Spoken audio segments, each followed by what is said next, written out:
Само 2 струмички компании учествувале на првиот повик за субвенционирање инвестиции кои според Законот за финансиска поддршка може да бидат до 50% од вкупните реални трошоци кои ги направиле.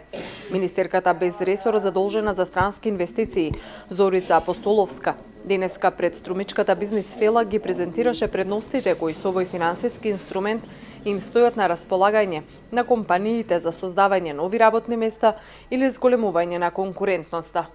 Сега веќе сме во постапка на подготвување на документација за исплата. Компаниите сите што веќе доставиле документација за исплата се обработува и навреме ќе биде исплатена до крајот на декември. Во оваа прилика сакам исто така да информирам дека во буџетот за 2019 година средства за оваква намена за поддршка на инвестициите се предвидени, односно зголемени за 37%, и тоа е причината и поводот што денеска направивме еден ваков настан за да ги охрабриме и другите компании кои што не аплицирале да искористат приликата и средствата да си ги направат своите бизнис планови за следните години за инвестирање, за кое што државата секако стои зад тоа со поврат на определени средства. Од Фондот за иновации и развој велат дека во тек се активни мерки за микро, мали и средни предпријатија за стартап бизниси за кои заинтересираните може да аплицираат до 11 декември.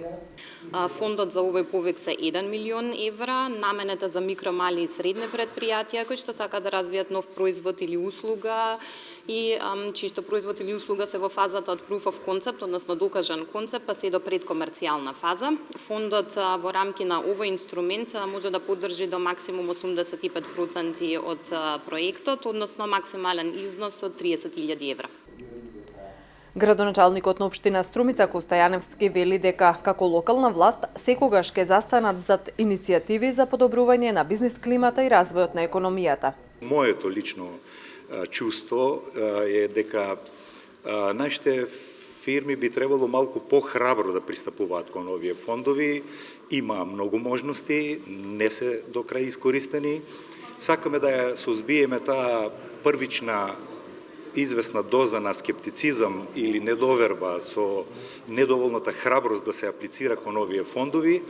Со конкретните примери, еве денеска на оваа средба, ќе докажеме дека тие се реални, дека се можни, дека одредени фирми ги имаат искористено, аплицирано квалитетно.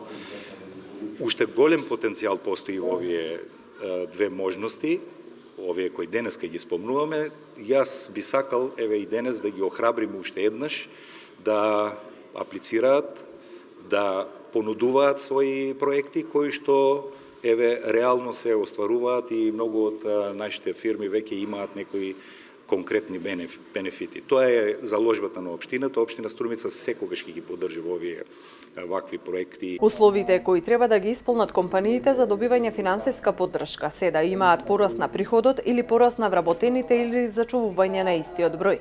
Субвенционирање може да има во делот на создавање нови работни места, капитални инвестиции, зголемување на конкурентноста, инвестиции во знаењето, освојување нови пазари за воведување на нови технологии и така натаму.